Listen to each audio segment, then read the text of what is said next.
So James is having a baked potato with tomato sauce, some fried onions, and cod, cucumber, spinach, lettuce from my garden, nasturtiums from my garden, little baby tomatoes, cherries from my garden, mango, chocolate, cake, and some bread.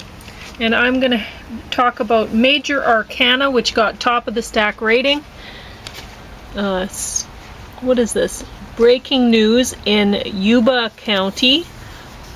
Modern Family, the 11th and final season.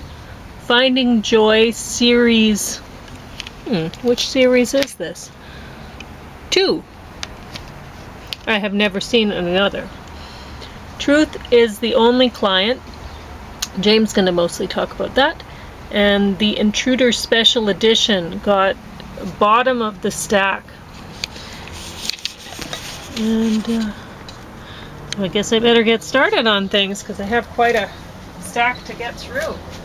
Oh, it looks like James has some. I just picked this up at the Sally giveaway, the anniversary celebration. They've given away all their books, all the books that people want to take for free. So I grabbed this. Otherwise, The War on Fun by Ezra Levant.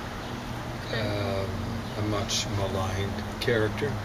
I'm looking through this and a little bit, and I think most of it's going to be fun. The war, kind of stupid. You know, but yeah, this is the earliest that I've ever harvested my cherries. That's amazing because it's getting near the middle of July near the middle, now, but wouldn't it be more beginning of August, maybe even through much of August? Okay. So anyway, Major Arcana. This one seemed sort of like maybe an indie film or something like that. It was very believable. This young man did not have good parents. They weren't.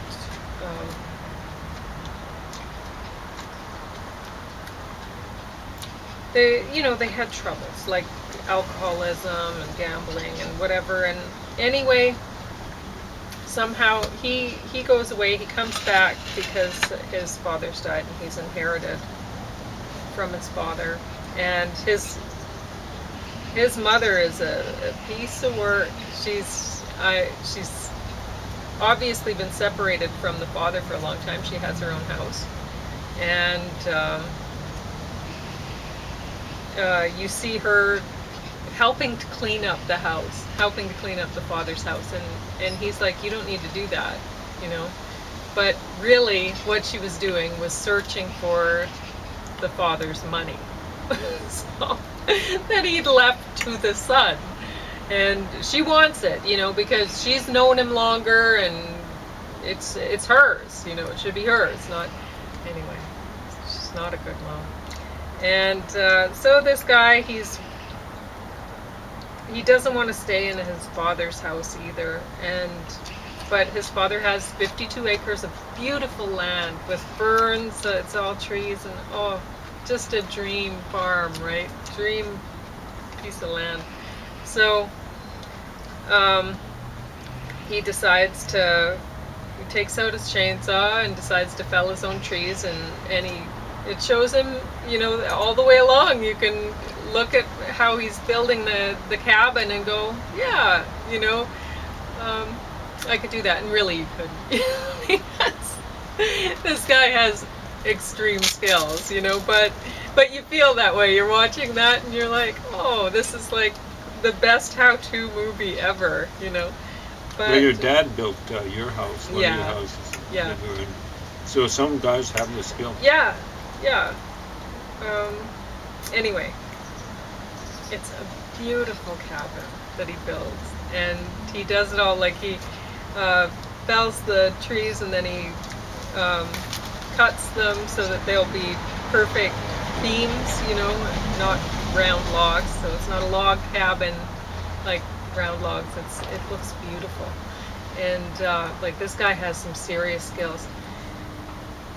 Anyway, So, and it shows him like moving the big tree-sized pieces of wood, right, with the by rolling it with the logs underneath. And he works so hard, and at the end, it all makes sense. You know what? And you kind of feel like, huh, but at the same time, you go, maybe it's for the best or whatever, right? I don't know, but definitely worth watching. Such a great movie. And nothing like the rest of the stuff. I didn't plan it out this way, it just happened. Breaking news in Yuba County. This one's a comedy, and it's about a woman whose husband goes missing, and one police officer is suspecting her of having murdered him or whatever, but she didn't. It just, anyway, I can say this. Yeah, he died. He didn't go missing, but it wasn't murder. But she's using it because she wants to. She's been ignored her whole life by everyone, and so she wants some attention, and so she's, made up this missing husband to get some sympathy from the world, and things fall into place for her. Things work out, maybe not so well for people around her, but honestly, not all of those people had it coming, but a lot of the people had it coming. So anyway, it was an entertaining movie. Modern Family, the 11th and final season. When I first picked this up, and I'm like, final season? Why'd they end it? They could go on forever. And then I started watching, and I'm like, oh yeah, the kid actors. See, it's always tough to have child actors. We've talked about this a lot before. And they kind of lucked out with the first bunch of kid actors that they had. I mean, they weren't great actors, but they fit for the roles, and they were usable in the story. I mean, really, the the reason for this success are the adult actors in this. They're awesome. But the first set of child actors they had, that was all right. And then the gay couple adopted a daughter. Oh, she's terrible. She is not an actress. She is so bad. She's always been bad, and she hasn't learned. Anyway, and then the Latina woman, who's very beautiful, she has a son, and he's a terrible actor too. And so basically it's like, okay, how do you avoid scenes with them in it at all? Because those two are terrible. So now, is this the show with a former Al Bundy in it? Yeah. Now, he's a terrible actor, but he's a good comedian. I don't know how that is. He's great for this. He's great as Al Bundy. He was great at it. Maybe he's a better actor than I thought. Like the guy who played Ripper, Jack T. Ripper or something like that. Lousy actor, whatever his name is. You're going to lose your flower. John Ritter, but he was good for that role. He was good. Sometimes these things happen. Yeah. But anyway, so I guess they decided to just cut their losses, and they're somewhat ahead, right? But anyway, because I don't know what you could do with it, because the family, as they grow, you add more children, and it's a gamble. Every time you add a child actor, it's like you expect, okay, well, this is probably going to be bad, because there's not very many good child actors. When you hit a good one, it's a miracle, honestly. So they're calling it the final farewell. Yeah, they've already farewell. Yeah, they decided it was the final season. Okay. Anyway, I enjoyed it back in the day, and it seemed funny when I was listening to it in the background and stuff like that. So, okay. So, Finding Joy Series 2. This one's a comedy also. and it's not too bad. It's Irish, I guess, which I don't know if there's very many Irish shows that I've seen, but anyway. Is the dog Irish too, you think? Yeah. Irish And dog. he has some lines. But he's not Irish wolfhound. You know, that's why. James is going to talk about How this did in a they minute. get that? They didn't Photoshop it.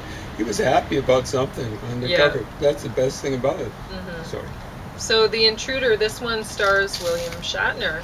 And it's about, like, okay, I should probably give the date on this one because that's 1961. essential. I'm just guessing. I'm trying to find it, but I'm having a really hard time. Oh boy. You know what? Let's go with that because I have no idea. I can't see it here. But that's important to know. It just doesn't happen to be on the case. So anyway, it's about when in the United States when they decided to stop segregating the school system. So, which caused a lot of trouble. But what are you going to do, right? They're trying to think of, okay, well, we got to try to move ahead with things, and so, but they started busing people anyway. So, this is a movie about, well, it's about racism, really. And about when they just started, about that time period when they just started putting the schools together so that there wasn't segregated schools for the kids. So anyway, it was terrible. It was unwatchable. It was that bad. Poor William Shatner. Well, it's not even his fault. He actually did a pretty good job in that, like for William Shatner, right? For you folks who are not that aware of Canadian culture, whether you're Canadian or not, he used to be something like a classical actor at the Stratford Festival, it's called. That's not Stratford, England, that's Stratford, Ontario. And they had a sort of this approach to acting. I can remember attending the festival in 1972. A little bit hammy, so maybe a whole lot hammy.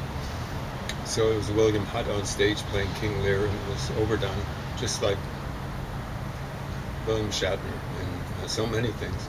Shatner has gotten to the point now where he just makes fun of it, which is good. Self-parody can be good. Yeah, well, a lot of stage actors, they have to project, right? So it's understandable when they're a little bit over the top. Yeah. Like, you got to be able to see a smile from a mile away from the Jeep seats, right? So anyway, it's a different medium, stage acting and acting for film. So James is going to talk about Truth is the Only Client. Wow. About the J.F.K. murder, conspiracy theories, whatever. And I don't know, this is out to lunch as far as I can see.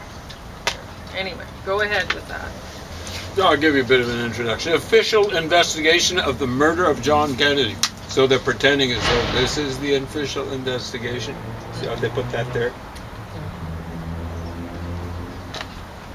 But it's actually a defense of the officious and how can I make a mistake like that? The official investigation of the murder of John F. Kennedy, instituted by Lyndon Baines Johnson. And unlike most lefties, I actually think that I say most other lefties, I'm basically a lefty. Lyndon Johnson was a pretty good president. He did have one problem, and that was lying. And he'd lie, I think, most, almost like as a knee-jerk reaction to get elected. So well, he's a politician, right? You got to expect a politician. And we'll get to that in a few seconds. Mm-hmm. So this is apparently not a suburban myth. Maybe, Lyndon Johnson was pretty old when he became vice president, much less president. So apparently he was around when FDR, that's Franklin Delano Roosevelt, was president of the United States. And Lyndon lost, maybe the only time he lost an election. One time, and FDR said something to the effect of, "Well, Lyndon, uncharacteristically, you didn't count your votes last, eh?" So, just in case you're not picking it up, FDR was saying you tended to vote last, so you knew how many votes you had to steal, or get, or cheat. Now, so it says, interviews with Warren Commission staff and people personally involved. Tell the people personally involved. It's basically Warren Commission staff and a few butter inners like Vincent Bugliosi. Personally involved, tell the story of the investigation of J.F.K's murder. Conspiracy theories are debunked.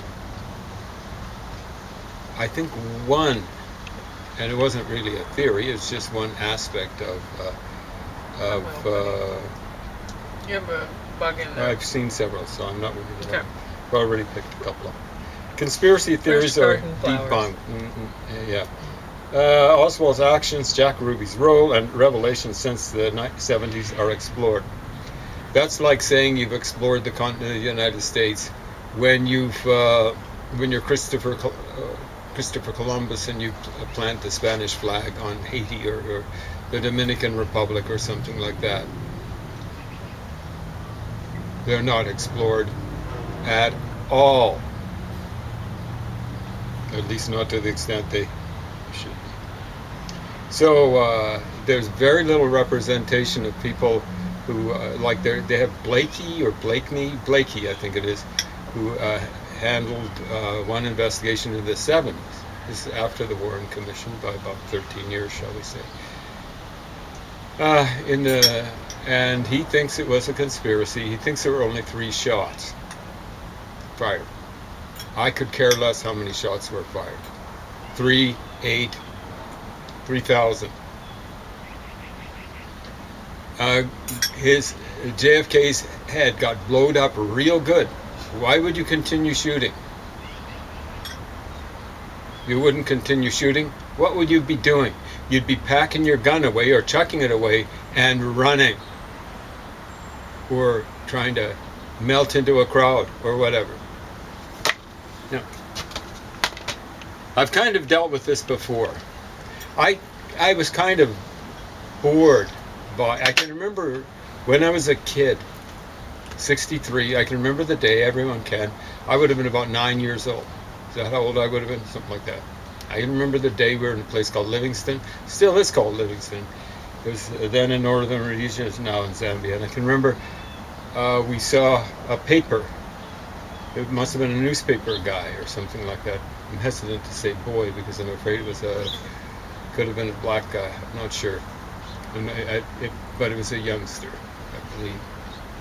So, I know there are all sorts of folks out there just looking to witch hunt. Just got a itchy witch hunting finger. But anyway, so I'm not going to get fingered for that. Okay? Now,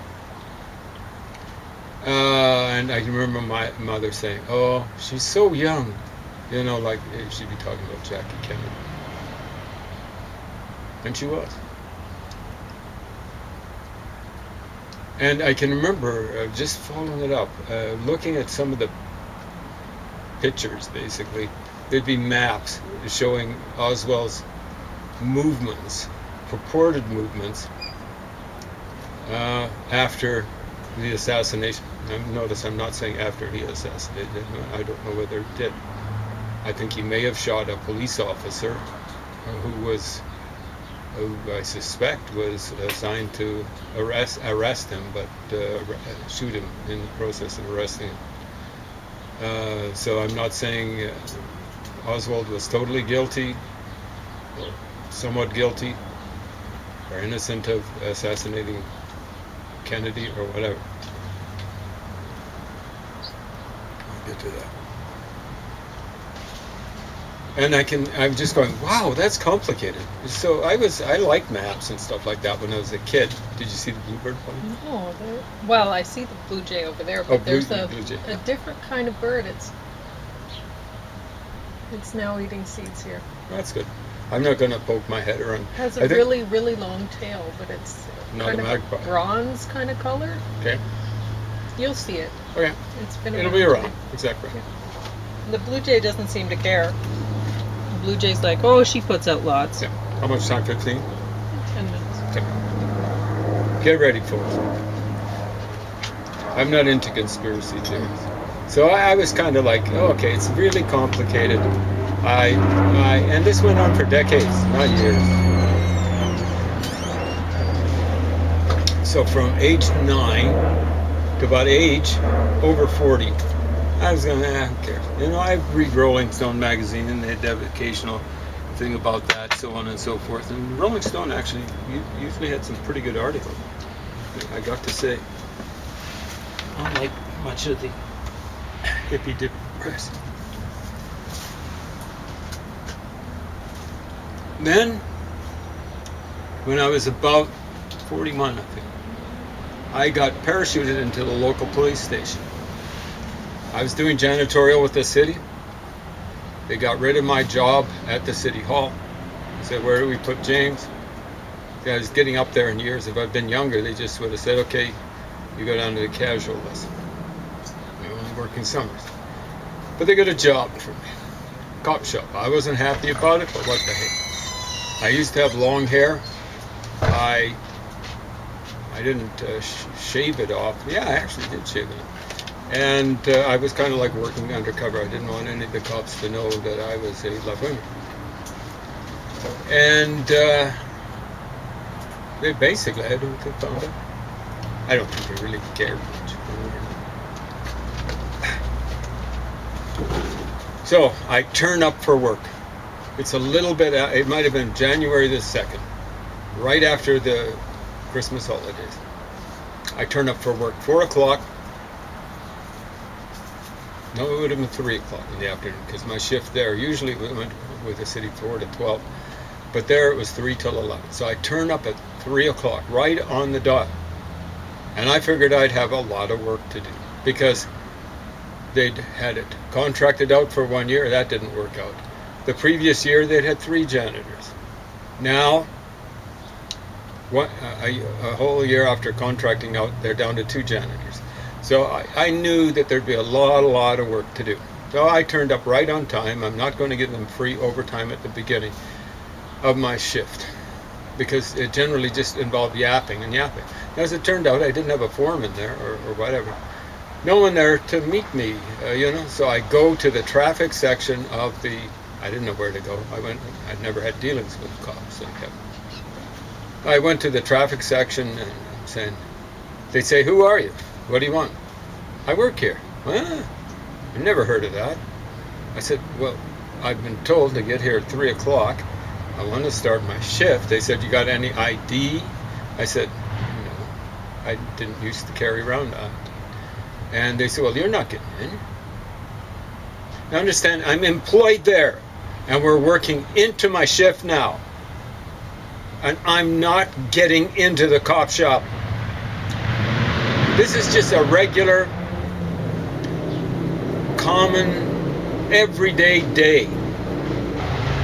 I'm not getting in there. Later on, I can remember one time I was working as a janitor. I was out in the outer area, the people where people would come in to make complaints. And there was a place where you go upstairs to the desk sergeant where you'd make a complaint. And you could go downstairs, and you needed key card access. Going either way. I had key card access. I saw someone high up in the city hierarchy. Someone with something like a master's, a degree in another field, and a college diploma. Educated guy, dressed not in a three-seat suit. That's like someone who's really overweight. 3-piece suit. And he said, I'm here for a meeting. I said, well, I'll let you in. I got you know, like it was one of the nastier staff sergeants.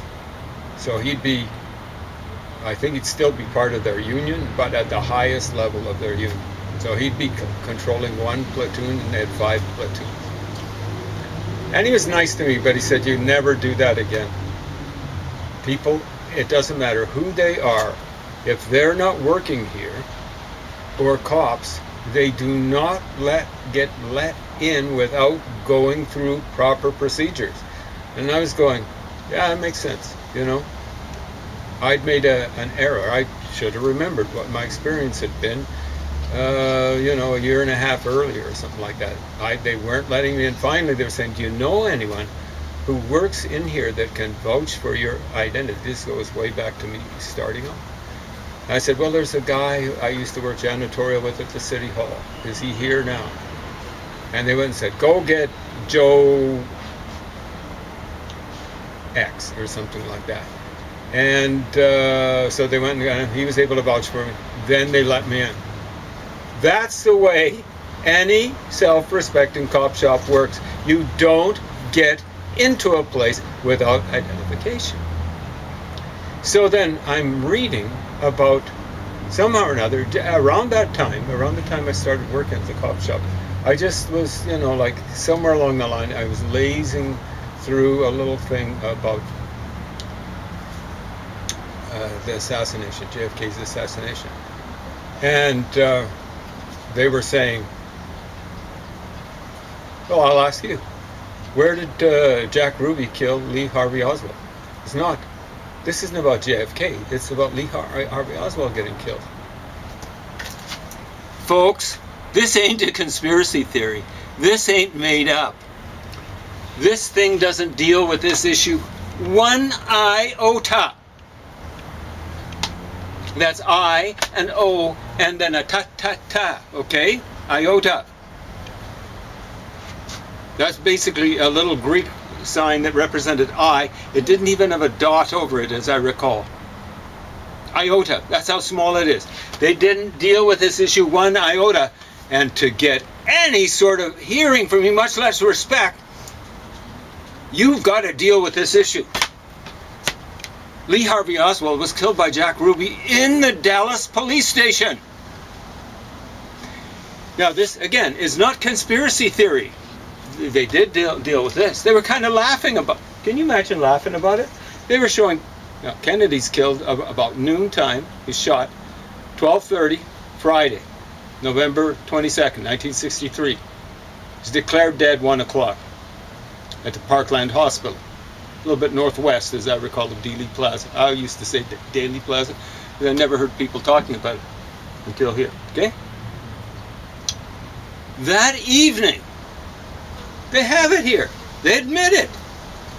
Oh, you know, they're showing their cameras, there's TV cameras around, and they're showing Lee Harvey Oswald saying, as I recall, he didn't have much to say, and they're panning around, and they show Jack Ruby in the Dallas police station. And then they pussyfoot over what this guy was like. Jack Rubenstein, real name. Ruby, assumed name. He was only hiding his Jewish ancestry, I believe, when he made the name change. How much time? 10 seconds. Okay. Tune in.